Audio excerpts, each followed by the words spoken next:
Every neighborhood hides stories. Some are ordinary, others are strange. But then, there are those that are unspeakable. Tonight, we open a door to one of the most unsettling tales ever whispered in the shadows of suburbia. A stepmother who seemed perfect, a teenage boy who trusted her, and a family secret that would rip apart everything they thought they knew. This is not just a story about betrayal. It is a story about control, about silence, about how evil can wear the mask of kindness. The story you are about to hear is not from a faraway land, or from a faceless stranger in the news.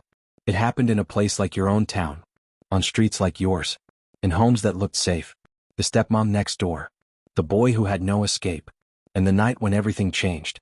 But to understand how darkness entered this family's life, we must begin at the very place no one suspected danger, home. Picture the street. It was quiet. Trees lined the sidewalks. Families waved at each other from across driveways. Lawns were freshly cut, bikes lay scattered on porches, and the smell of barbecues lingered in the air.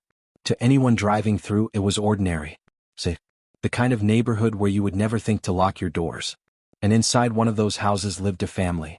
A hardworking father, his teenage son, and his new wife. A woman who appeared gentle, caring, and devoted. She played the part perfectly. Smiled at the neighbors. Helped at church bake sales. Walked the dog at the same time every morning. But behind those closed doors, something else was happening. Something no one saw. Something that would soon spiral into a nightmare. To the boy, she was supposed to be a mother figure. Someone he could turn to. Someone who was meant to protect him. But slowly, she became something else. At first it was subtle.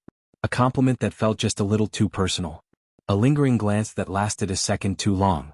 A conversation late at night that seemed harmless, until it wasn't. And the boy? He was young. Trusting. Caught between confusion and silence. Because how do you explain to someone that the person meant to protect you is also the person making you feel trapped? Neighbors saw nothing. They waved at her when she watered the flowers. They complimented her kindness. The father? He worked long hours, often away from home. He trusted his wife. He believed his son was safe. But what he didn't know was that a storm was building in his own living room. And the boy? He stayed silent. Not because he wanted to, but because he didn't know who would believe him. Every time he thought about speaking up, the words got stuck in his throat. Every time he thought about running, he remembered there was nowhere else to go. She controlled everything. The meals. The routines. The moments when the father wasn't home. And soon, she would take it further. Much further. What happened behind those doors, no one on that street could have imagined.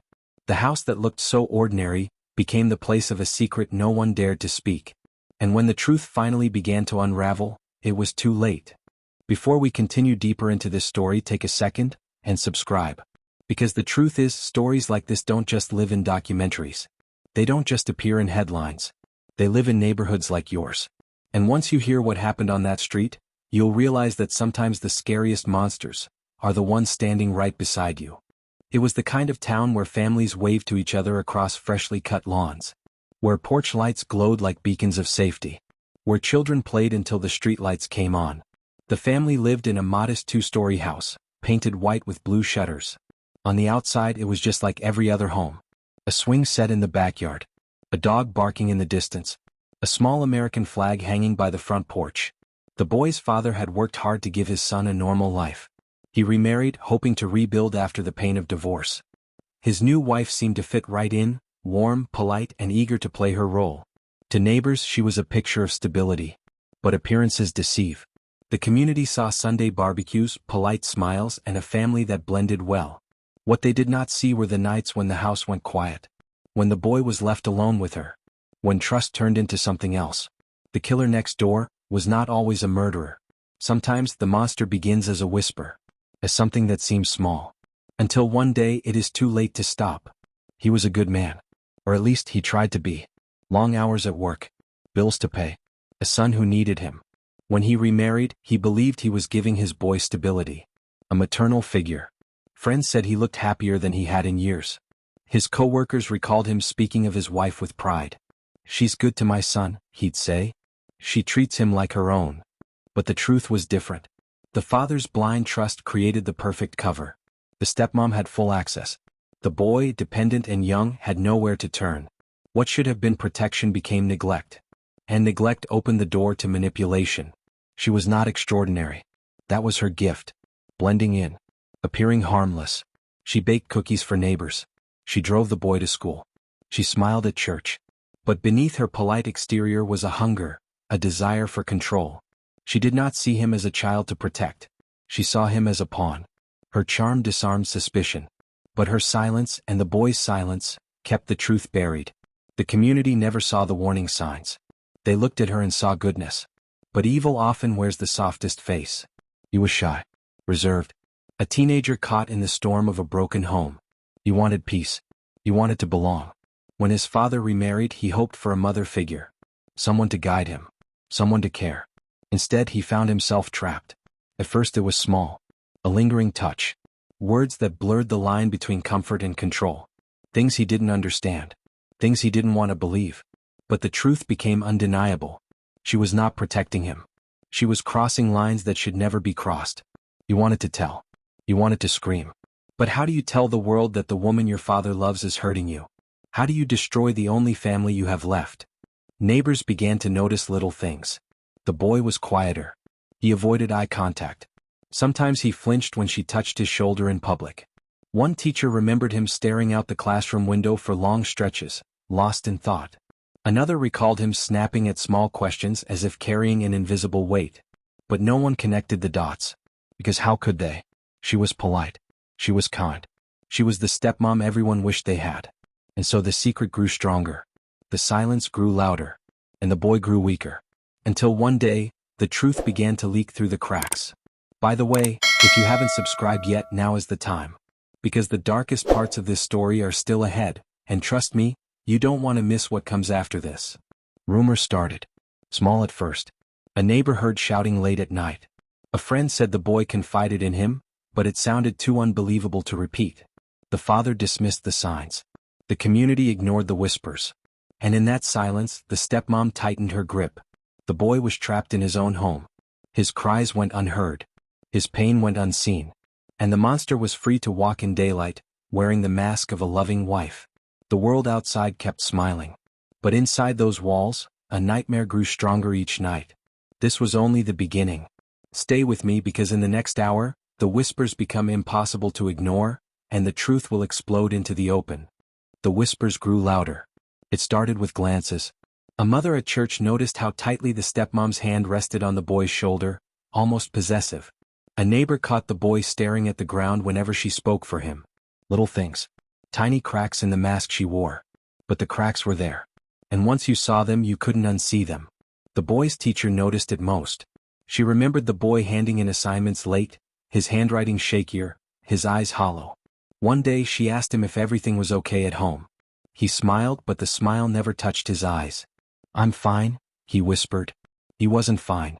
He was drowning. And the mask was starting to slip. One late afternoon, a friend pressed him. "You're not the same," the boy said. "Something's wrong." The boy hesitated. His lips trembled. And for a moment, it looked like the truth might finally escape. But then he froze.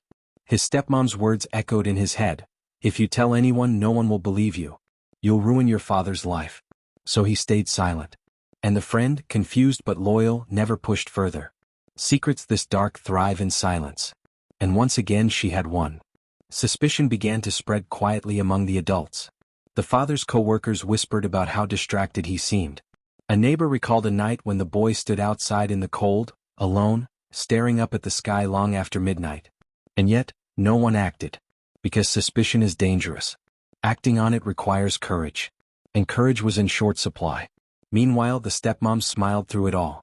Her voice was soft. Her laugh warm. She fooled them all, except for the boy who lived every day with the truth. Every door remained locked. Every secret remained hidden. Until the day someone finally listened. One day the boy's teacher gave an assignment. Write about the person you trust most.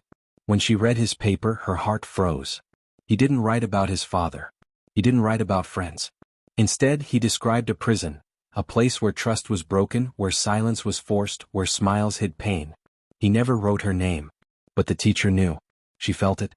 And in that moment, the first real crack split the secret wide open.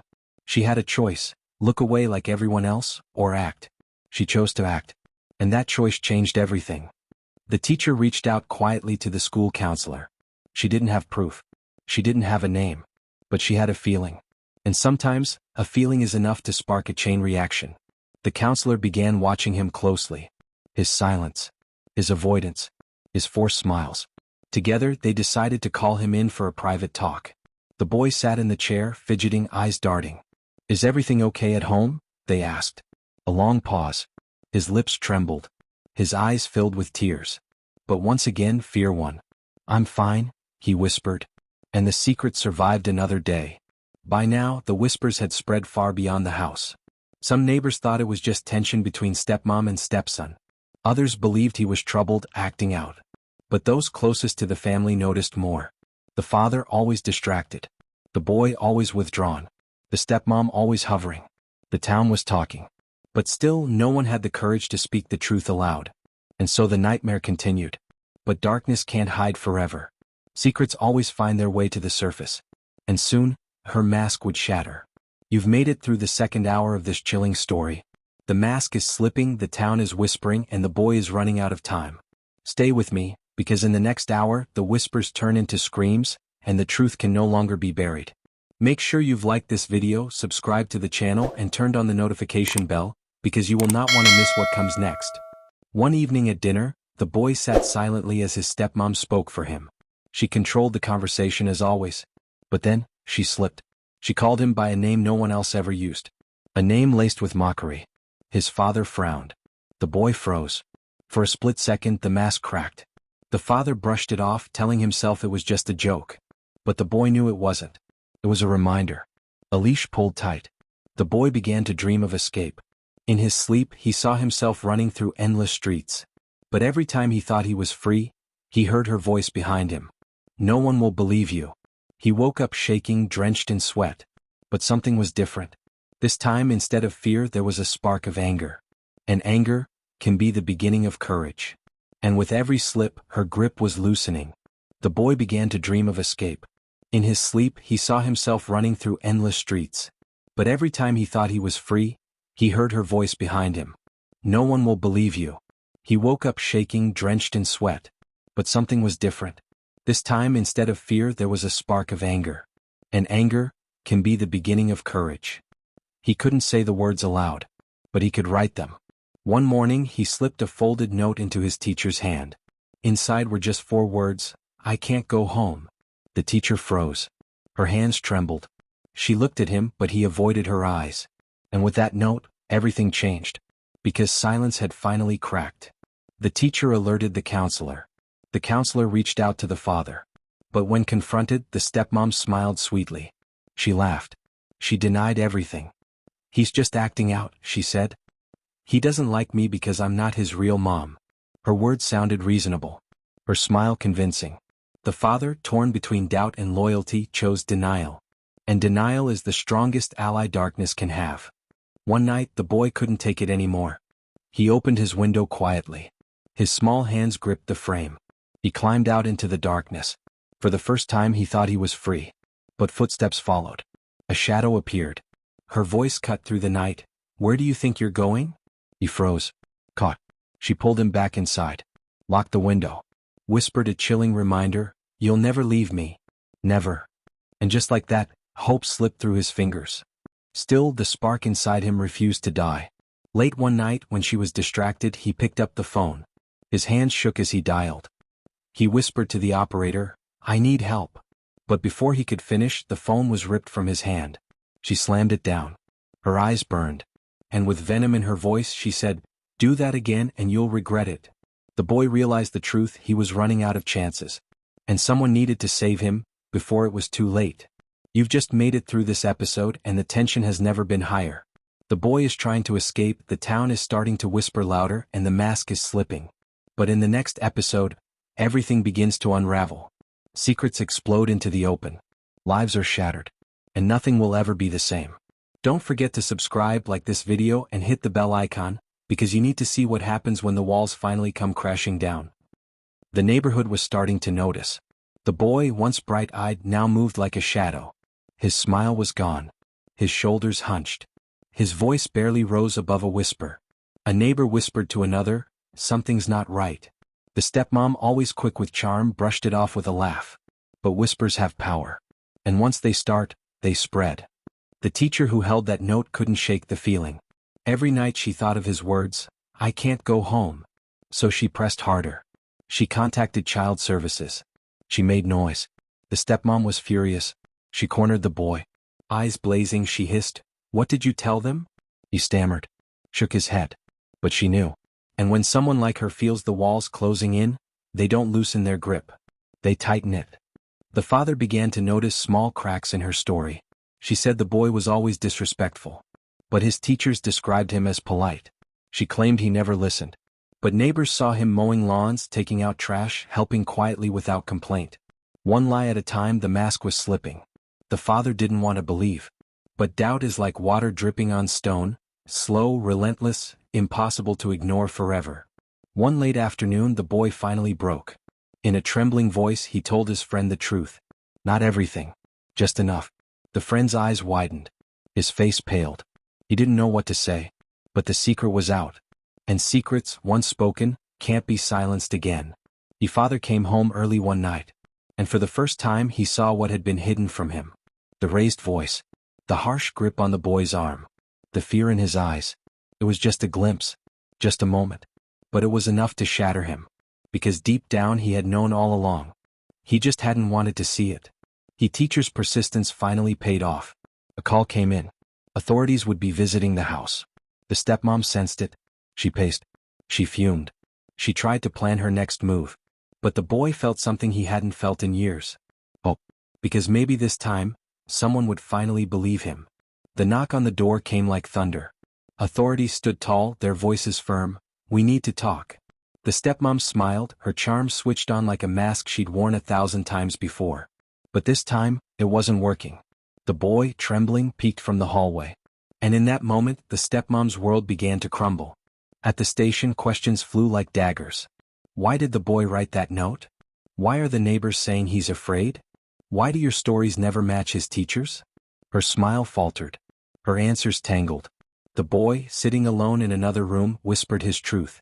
Every word a knife cutting through years of silence. And once the truth starts spilling, there's no stopping the flood. The father sat in shock.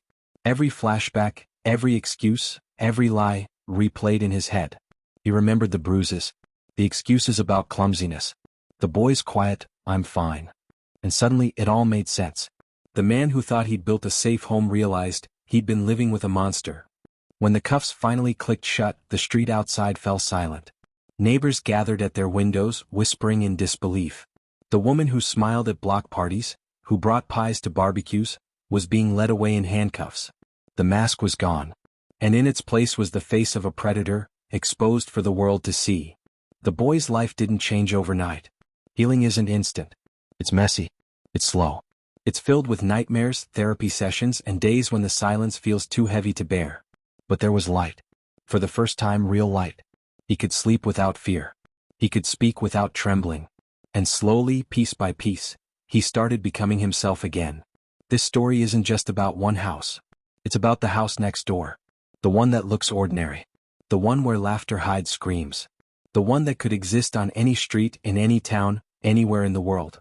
It's about listening when someone whispers, "I'm not okay," because silence can be deadly. And sometimes the real monsters don't live in the woods or in the dark.